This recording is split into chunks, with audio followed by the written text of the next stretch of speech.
Most brands you know and love have enabled some form of CX AI in their contact center operations, but the ones who are most successful are the ones orchestrating it. AI orchestration in the contact center means connecting your data, systems, and workflows so AI can make real decisions across every channel and increase resolution rates. Without orchestration, when CX AI is built on top of siloed systems, fragmented data, and disconnected workflows, it doesn't fix problems so much as it magnifies them, creating digitized chaos. Today on Questions for Now, I'm joined by Nuri Gocay, Director of Contact Center Platform Architecture at Zendesk, and Abby Spahich, Global Vice President for Digital CX Solutions at TELUS Digital. We'll explore what separates the leaders in CX AI from everyone else and what the path to orchestration actually requires as we ask, how do you move from chaos to clarity with CX AI?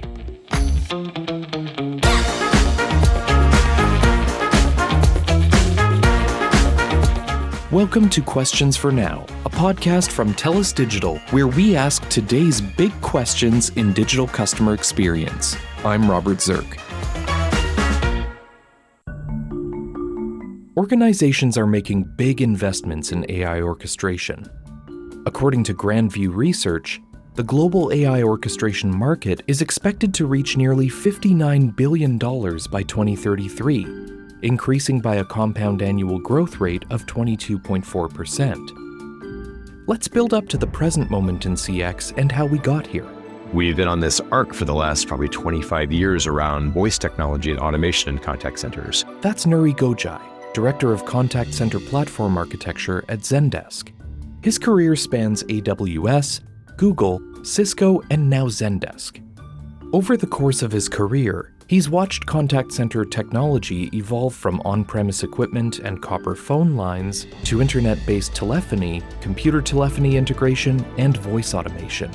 It's just been like every couple of years we've had a step change, but we really haven't been able to deliver on that promise that we've been making to customers about we're going to provide resolution. But Nuri sees that changing across the contact center industry as a whole. Now we're at this place in our business where the growth at all costs era is over. The mandate is now efficiency, and it's retention, and it's trust. We've moved from a world of assistive AI, where AI is helping humans type faster, to agentic AI, where AI systems are capable of true end-to-end resolution. And we're finally able to deliver on that promise to our customers in this space. And the numbers back that up. Nuri noted that Zendesk processed 15.6 trillion tokens with OpenAI last year, and that some of Zendesk's customers are seeing automation rates above 80%. But that's only possible when your systems are adequately orchestrated. If they're not, you end up with digitized chaos. So what exactly do we mean when we say digitized chaos? Think about it this way. Most contact centers have layered new AI tools on top of legacy systems. A CRM here, a knowledge management system there, maybe a predictive analytics tool somewhere else. All of these systems might use AI to some degree, but when you have digitized chaos, none of these systems are talking to each other. The data lives in silos and the workflows don't connect. Nuri described it this way. If you've ever been in a contact center before, and I'm sure you have, you've seen it. They've got a legacy on-premise PBX sitting in a basement. You've got a separate silo for email. You've got a disconnected social team. And then someone comes in and says, yes, I want to put some AI in this and call it all digital transformation. Often, different stakeholders want different AI tools for different use cases. And a big part of the problem is the pressure leaders are under to act fast. Gartner reports that 91% of service leaders experience pressure from executive leadership to implement AI. When pressure, rather than a cohesive strategy, is the driver, this can create a patchwork of disconnected tools and teams. Putting AI on top of silos isn't transformation, and that's what I mean by digitized chaos. AI can't do the best for your business if it can't see all parts of it. Just like the inefficiencies that are caused by having agents in separate pools, you can't blend them together and realize the efficiency of that entire pool But if your voice AI doesn't know that your customer has just emailed you 10 minutes ago about a refund, then all you're doing is deploying robotic annoyances for your customers. And what that causes is a problem. It basically prevents doing any kind of proactive customer experience. You've got all the telemetry to know that their app has just crashed, but since your systems don't talk, you just sit there waiting for the phone to ring so a frustrated customer can yell at you. You aren't anticipating the problem, and you're just bracing for impact. In other words, you can't fix a broken customer experience just by buying new tech, any more than you can fix the issues caused by a poorly maintained road by buying a nicer car. So what does digitized chaos actually cost organizations in measurable terms? When organizations operate in siloed systems, fragmented data, and disconnected workflows, the costs ripple across multiple dimensions.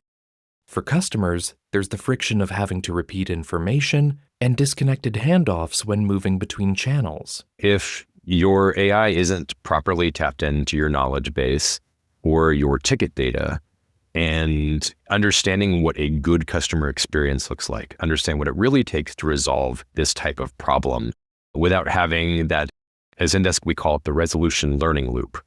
Basically, you're just pulling knowledge articles from someone's help center or for their public website at what percent efficiency, at what percent accuracy.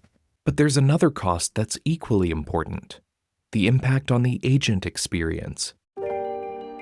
When agents are stuck toggling between systems to find the context they need, it can cause frustration on both ends of the line. Abby Spahich is Global Vice President for Digital CX Solutions at TELUS Digital. She has 20 years of contact center experience, from working in contact center operations to consulting on transformations to now leading contact center strategy at TELUS Digital.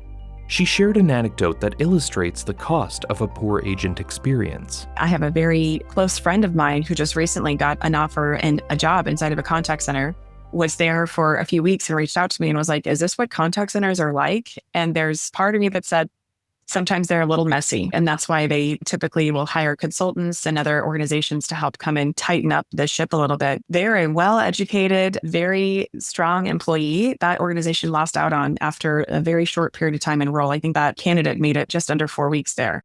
So thinking through how they strengthen that, you're now talking about having to go recruit more people. You're talking about reputational risk on things like Glassdoor or other tools that rate employers. You're looking at that customer experience. If we don't think that with a poor agent experience comes also a poor client experience, we haven't spent enough time on the phones, right? Whether it's that it took 20 minutes for that person to be able to find the tools or the knowledge article that would assist them, but that end experience is really bad. And then you have what would be customer attrition or customer churn. All those things added together is a huge opportunity cost. The costs of digitized chaos might start in one area, but they spiral. Higher turnover and lower morale among agents, worse outcomes and reputational damage with customers, and missed opportunities to leverage data for upselling and cross-selling. But what does the opposite look like? When organizations successfully orchestrate data, workflows, and intelligence across channels and systems, the operational reality changes completely. Abby described what she sees in well-orchestrated organizations. I think operationally, it's just a smooth transaction, not only for the agent as they're processing it, but also for the customer. And that can translate into improved financial performance.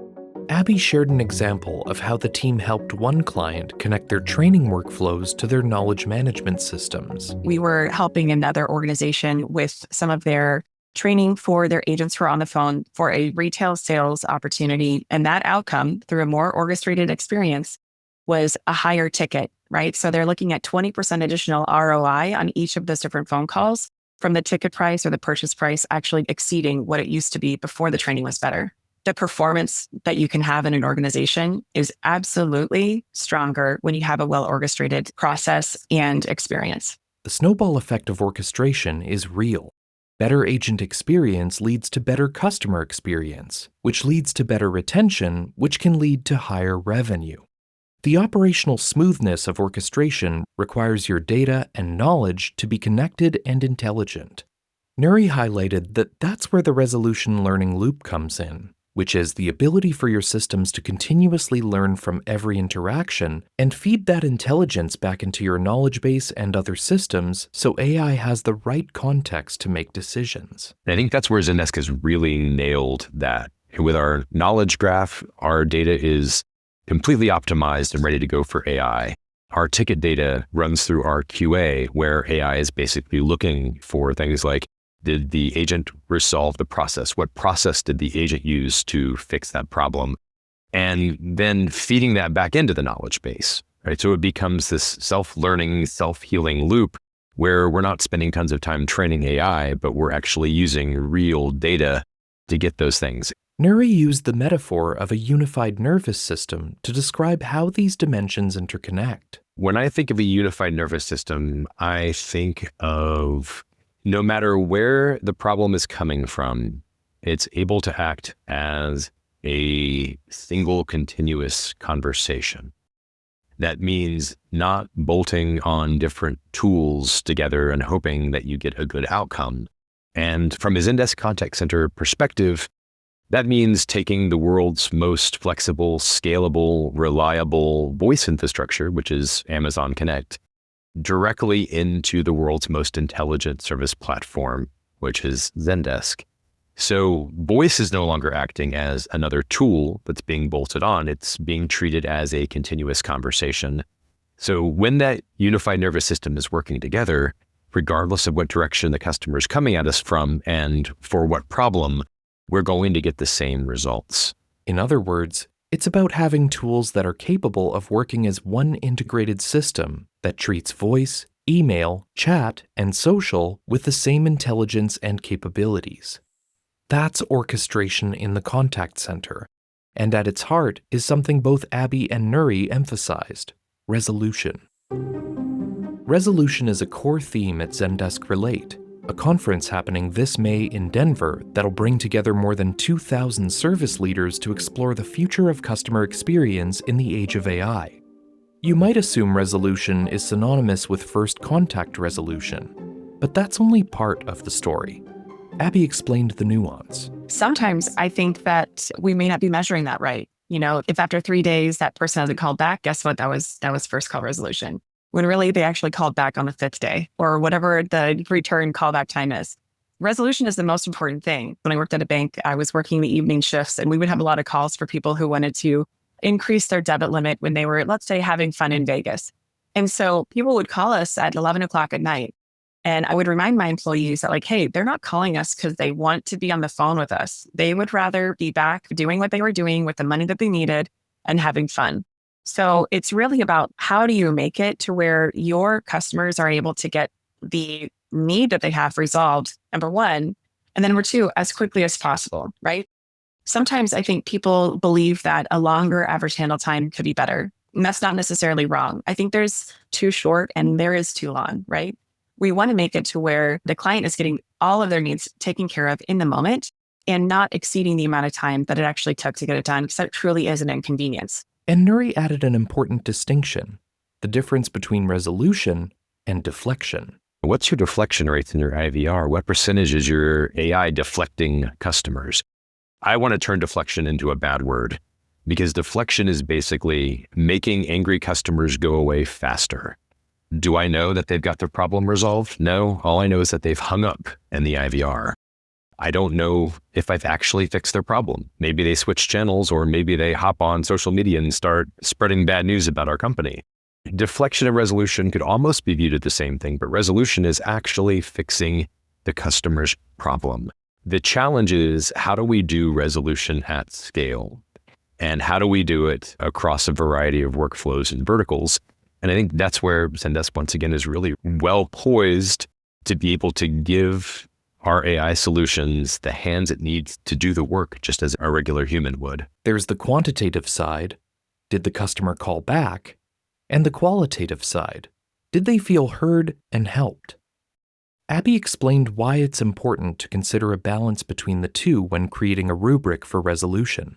So there's this subjective view and an objective view. And looking at how you go at these customer experiences, you're going to find times where, was a 1 minute hold time a good hold time For example, when calling customer support for a clothing brand to ask about a return or an exchange, most people would be happy with a 1-minute ASA, or average speed to answer. But on the other hand, if you're calling, let's say 911, where they have call centers and operators there to help us, if you have to wait a minute, that might not be the best case scenario. You want to have an immediate pickup. And so if you think about all the scenarios that you could have when you're actually calling into a contact center and the different variables for the types of contact centers that actually exist, you are going to find some of that is stratified based on either the type of organization, the customer that they're supporting, and also the tiered level of service that they're providing. Orchestration isn't just about building the right system for your context, but ensuring context can be surfaced to make the customer journey as seamless as possible.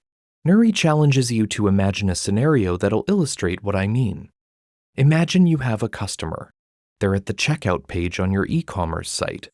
Their payment fails, and 3 minutes later, they call support. Now, ask yourself, does my AI know why they are calling before it says hello?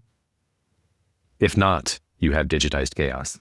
So when we talk about the difference between chaos and clarity, we're talking about the difference between an agent asking, "How can I help you today?" and an orchestrated CXAI system enabling an agent to pick up and say something along the lines of, "I see your payment didn't go through on your checkout.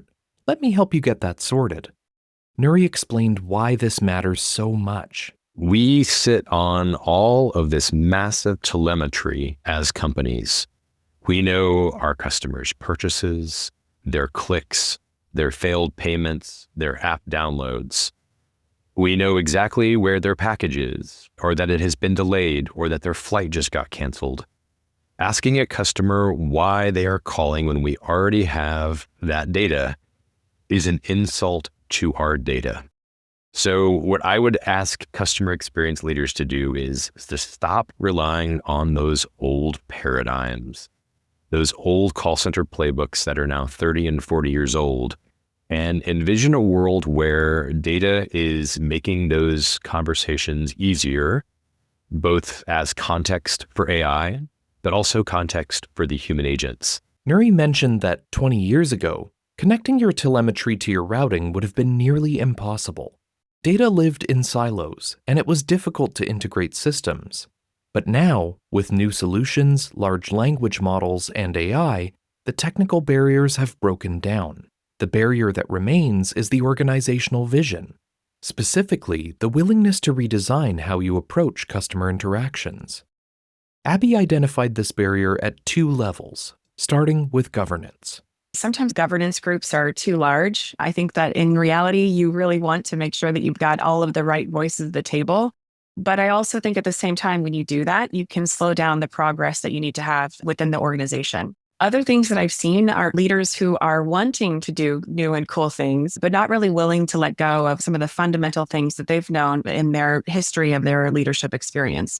You can see that sometimes with quality management and some of the automated tools that are out today.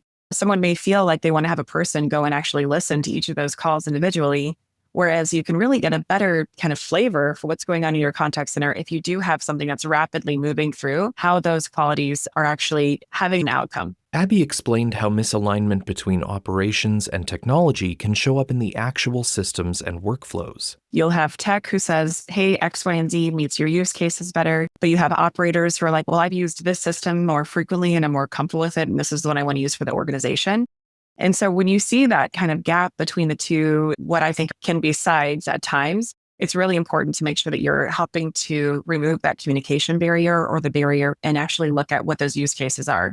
It goes back to people who are used to something, sometimes have a hard time moving their business forward in a way that's really adaptive to what are the new technologies that are helping their organizations move forward. So at times, governance structures can slow progress, as can resistance to change at the leadership level and organizational misalignment. If you're listening to this thinking, okay, we need to orchestrate our CX AI, but what are we getting into?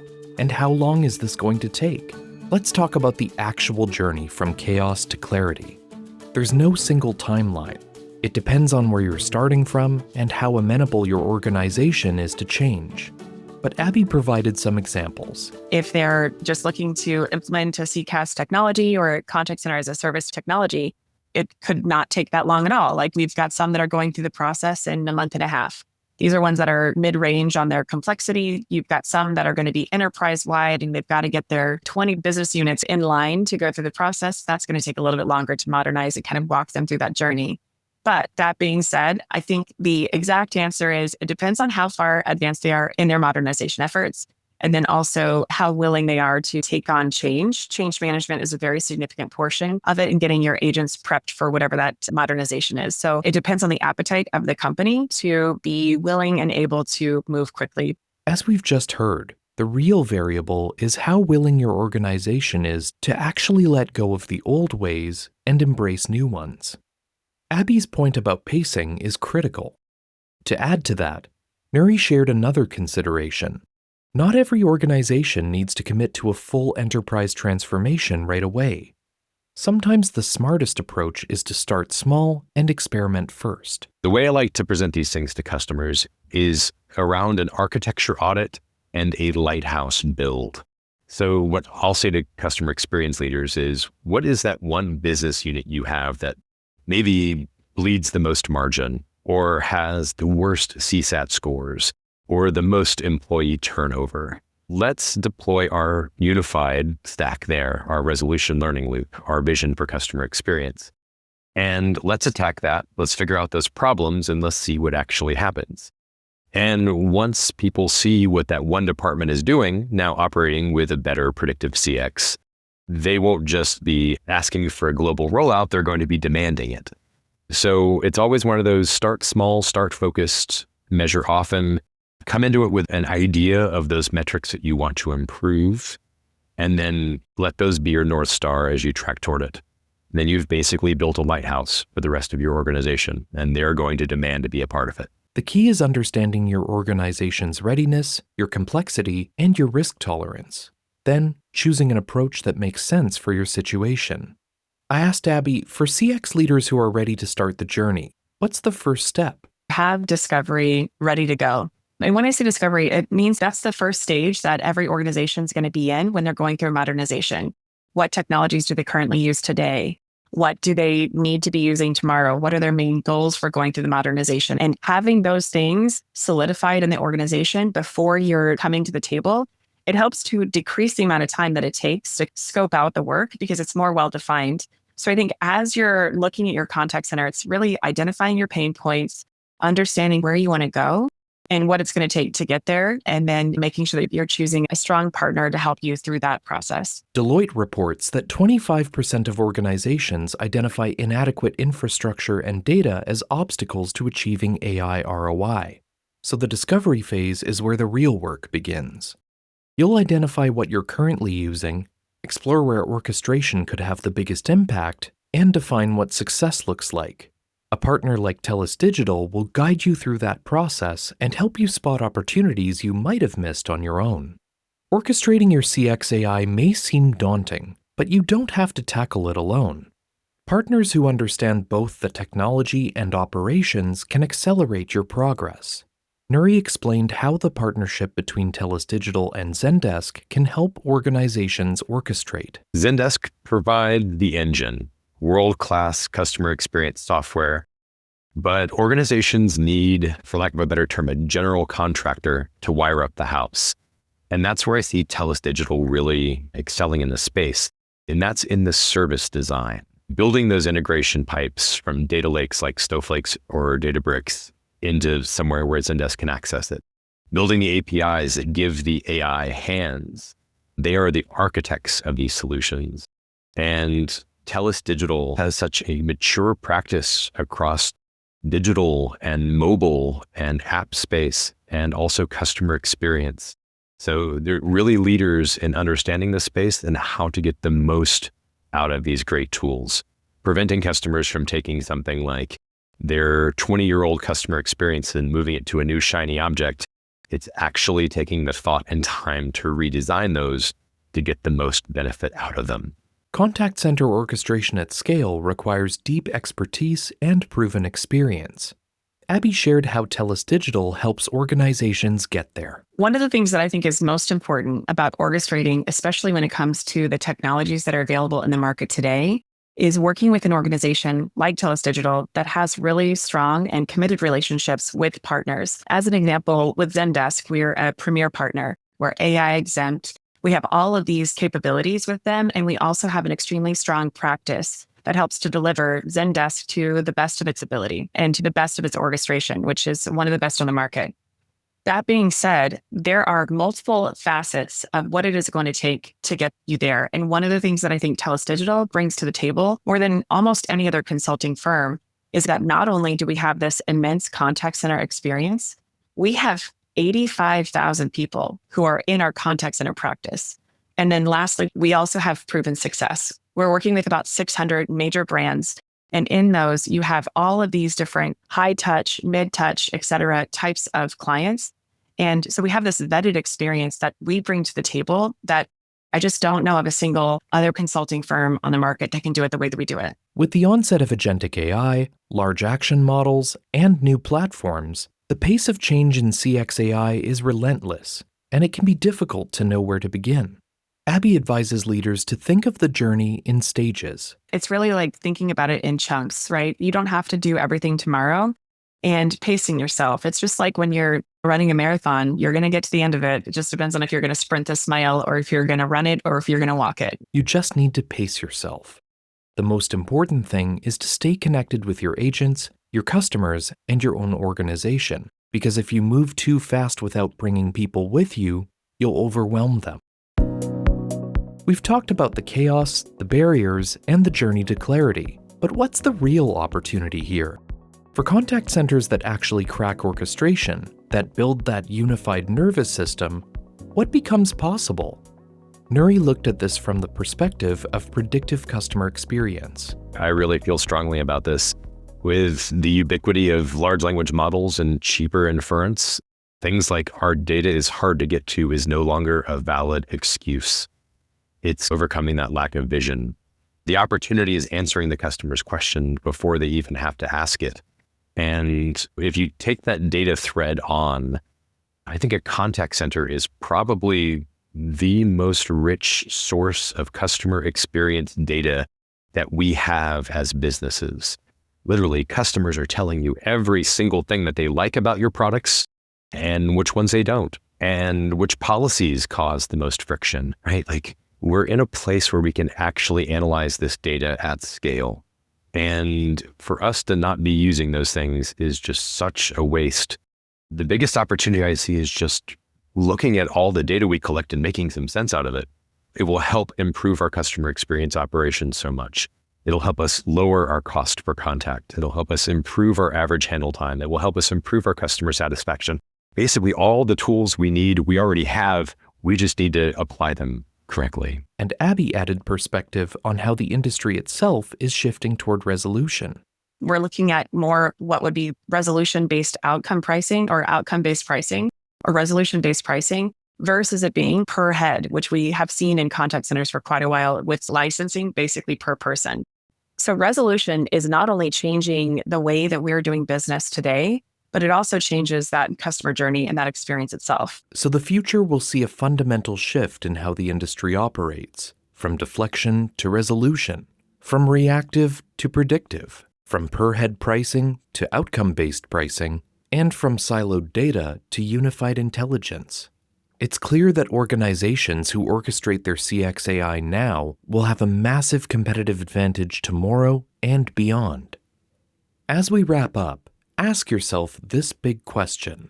Is our customer experience orchestrated, or is it in digitized chaos? Start by looking at your data. Is it siloed? If so, start with discovery. Map your current state, understand your pain points, and identify where you're losing money and customers. Then, partner with someone like TELUS Digital who understands both the technology and the operations. According to Gartner, 77% of infrastructure and operations leaders who have achieved at least one successful AI use case credit that success to workflow integration and executive buy-in.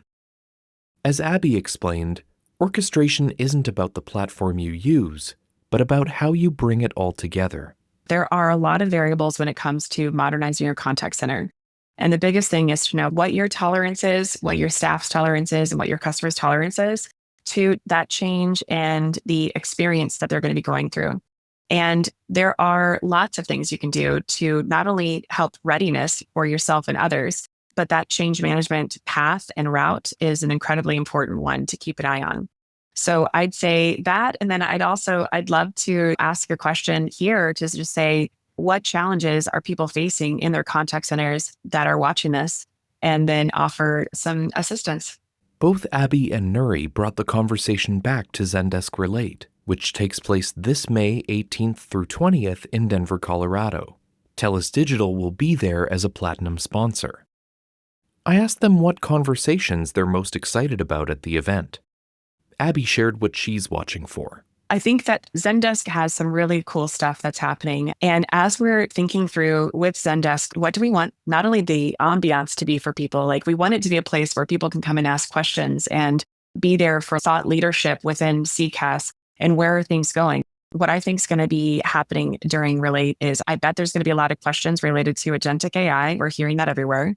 Large action models. And then also with Forethought being a recent Zendesk acquisition, I'm actually interested to see if there's a lot of people interested in some of their browser-based agentic AI tools that they have, and how Zendesk and TELUS Digital, with the partnership that we have, we can definitely help to make sure that those are implemented in a way that makes most sense for the organization. And Nuri shared what he's most excited about. It's going to be a lot of surprises over a bunch of product lines, especially Zendesk for Contact Center.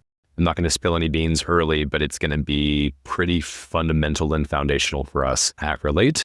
I will be giving a presentation on Monday that our customers or people attending Relate can go to. I'll be providing a deep dive of Zendesk Contact Center. So before it actually gets announced, they'll be able to touch play and actually dial in and see what that day in the life of an agent's like. So I'm really excited to be giving a smaller group of people really in-depth hands-on on what this is going to look like. So if you're interested and a Zendesk customer, let your account executives know and we'll get you into that session that I'll be providing on Monday. It's going to be an amazing week for customer experience.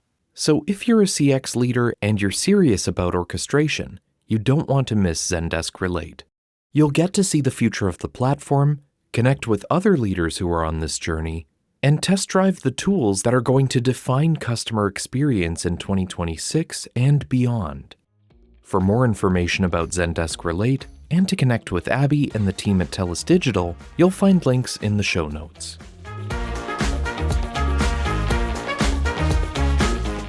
Thank you so much to Abby Spahich and Nuri Gocay for joining me and sharing their insights today. And thank you for listening to Questions for Now, a TELUS Digital podcast. If you enjoyed today's conversations, subscribe to Questions for Now on your podcast player of choice to get the newest episodes as soon as they're released. I'm Robert Zirk, and until next time, that's all for now.